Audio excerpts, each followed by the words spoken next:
Assalamualaikum warahmatullahi wabarakatuh. Berjumpa lagi di channel kesayangan kita semua, Zapa Berkah. Semoga tidak jemu-jemunya saya doakan kepada kawan-kawan semua, baik yang menonton acara ini maupun yang baru saja menyaksikan acara ini, ya, channel ini. Semoga kita semua diberikan oleh Allah kesehatan, selanjutnya kemurahan rezeki, ya, dah itu kekuatan untuk tetap menjalani hari-hari dengan sebaik-baik mungkin, dengan kita terus melaksanakan kebaikan, ya. Semoga apa yang kita kerjakan bernilai pahala di sisi Allah Subhanahu wa taala. Amin ya rabbal alamin. Baik, pada kesempatan yang berbahagia ini, izinkan saya berbagi kisah tentang berdirinya Masjid Fathul Jannah Pasar Tokolan, Desa Batang Tumu, Kecamatan Mandah, Kabupaten Indragiri Hilir, Provinsi Riau, ya. Di sinilah kampung halaman saya, tempat saya dilahirkan dan dibesarkan oleh kedua orang tua saya. Alhamdulillah sampai pada hari ini, pada saat ini, ya, saya tetap berada di sini. Saya tetap mengabdi untuk memberikan yang terbaik untuk kampung halaman yang sangat saya sayang ini. Baiklah, kita masuk ke dalam, ya, kita lanjut lagi. Di sini baiklah, di sini saya ingin berbagi tentang kisah ini, tentang masjid ini, ya, yang mana masjid ini itu dibangun mungkin sudah lama, ya.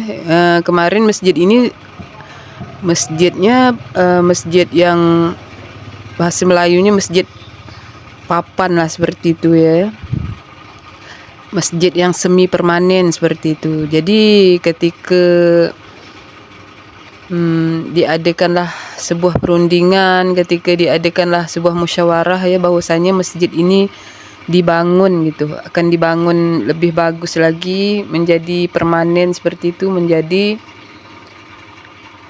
semenisasi batu, ya. Jadi alhamdulillah masjid ini mula sekali dibangun itu pada tahun 2003 kalau tak salah, pada masa itu. Tapi sebelumnya masjid ini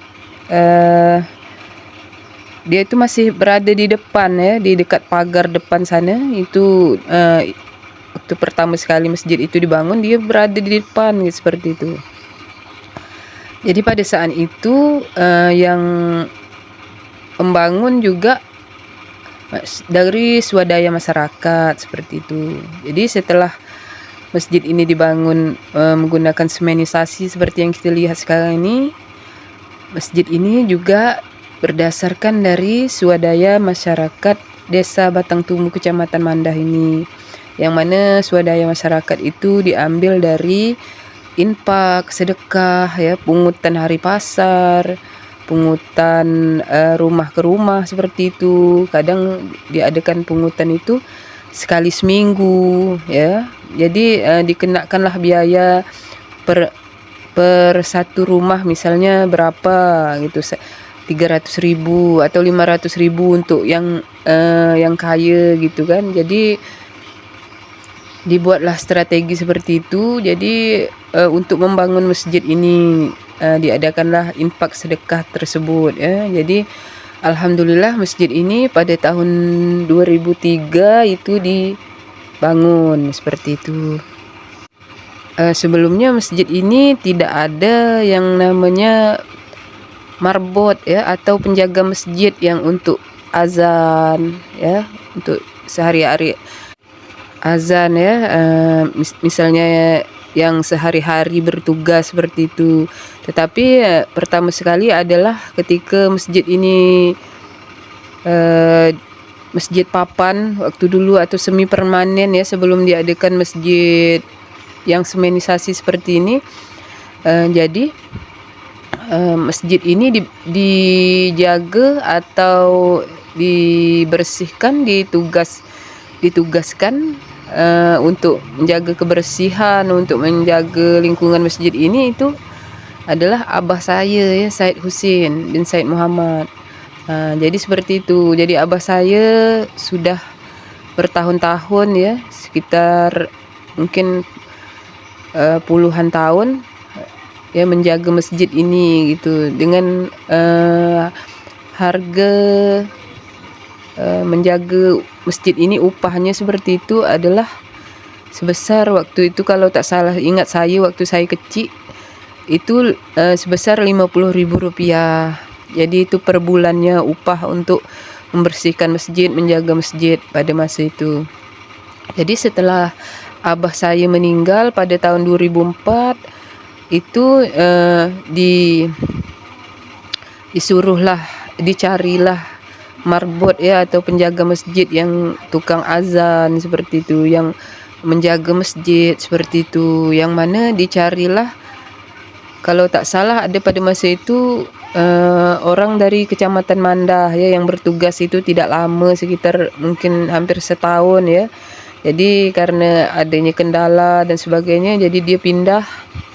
Selanjutnya ketika penjaga masjid tadi pindah ya, digantikan lagi dengan jadi dicarilah petugas lagi atau marbot penjaga masjid untuk menggantikan bapak yang dari Kecamatan Mandah tadi ya. Itu diambillah, dicarilah, alhamdulillah jumpa dengan Bapak Samsuri Abdul Razak ya. Pada masa itu dia tinggal di Kecamatan Gaung ya, tepatnya di Desa Terusan Kempas seperti itu.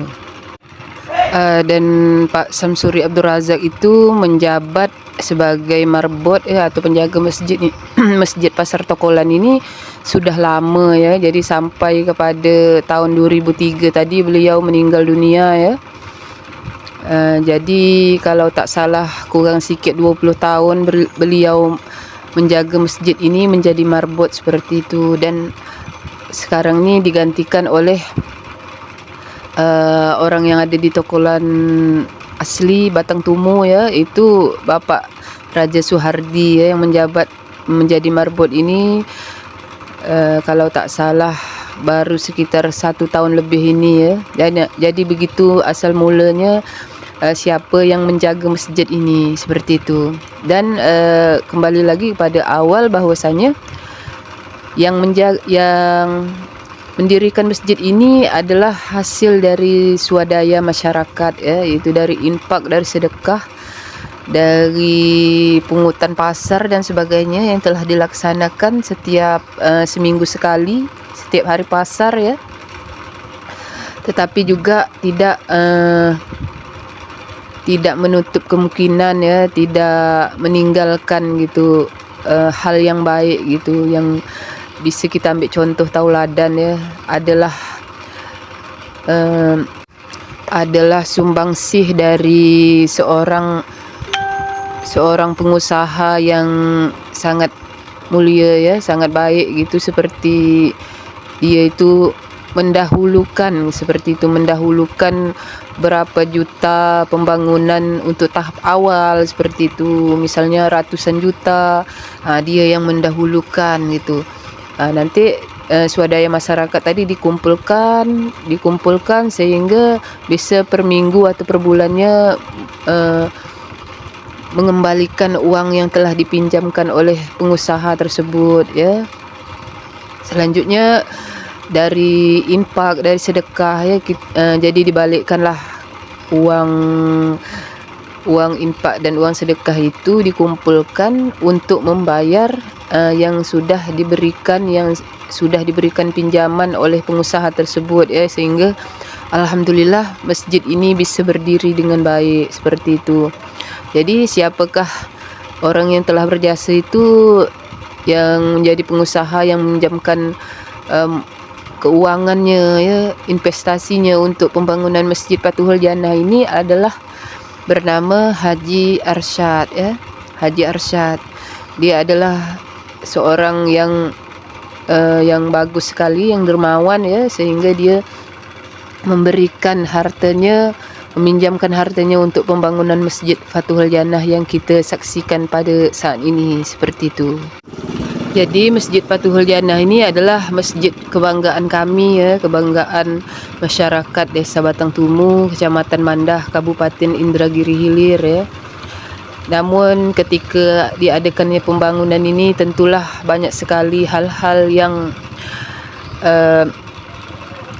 berkaitan dengan pembangunan masjid ini. Seperti contoh, pembangunan masjid ini sudah diadakan renovasi beberapa kali ya. Mengapa demikian? Karena pada dasarnya kampung kami ini adalah airnya asin ya. Jadi ketika ada air asin seperti itu, maka tongkat dari masjid ini atau pondasi dari masjid ini tentulah kena arus air laut seperti itu ya. Jadi yang namanya air asin itu bisa saja tongkat besi atau tongkat batu yang didirikan untuk membangun masjid ini tentulah sehari-hari ya, sebulan atau setahun gitu akan mengalami keropos ya, seperti itu. Jadi masjid ini sudah direnovasi sekitar 2 kali atau 3 kali renovasi ya. Mengapa demikian? Karena masjid ini itu di dekat air asin gitu. Jadi air laut seperti itu, jadi tidak tahan ya, tidak tahan dengan asinnya itu, bisa jadi ya keropos dan sebagainya ya. Besi dan batu itu menjadi keropos ya, menjadi terkikis seperti itu. Begitulah keadaan yang bisa saya sampaikan ya. Atas nama masyarakat Batang Tumu, sangat bangga sekali memiliki masjid yang sangat luar biasa ini, seperti itu. Semoga kita semua bisa terinspirasi dengan cara ya, kita jangan lupa untuk bersedekah, berinfak ya di jalan Allah, seperti itu. Kita jadikan amal kita untuk bekal kita di akhirat nanti, seperti itu.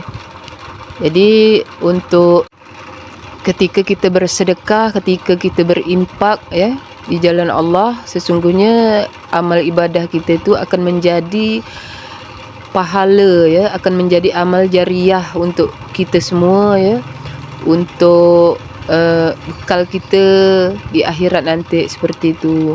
Jadi saya rasa mungkin cukup sampai di sini apa yang bisa saya sampaikan. Kalau ada yang salah ya, tutur saya dalam menyampaikan konten ini ya, itu ada yang salah, ada yang tidak tepat, seperti itu, saya mohon maaf yang sebesar-besarnya.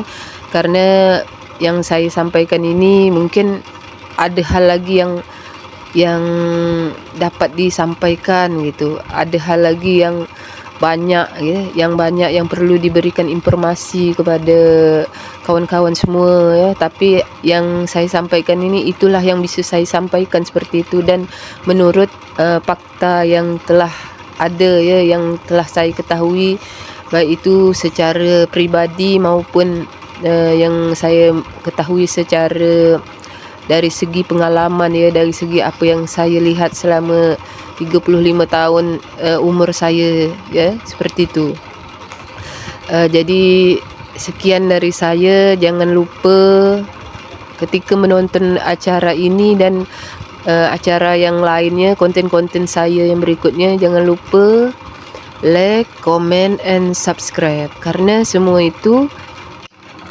semuanya itu dilakukan secara gratis. Lebih dan kurang saya mohon maaf. Sampai jumpa pada video saya yang berikutnya. Wabillahi taufiq wal hidayah. Assalamualaikum warahmatullahi wabarakatuh.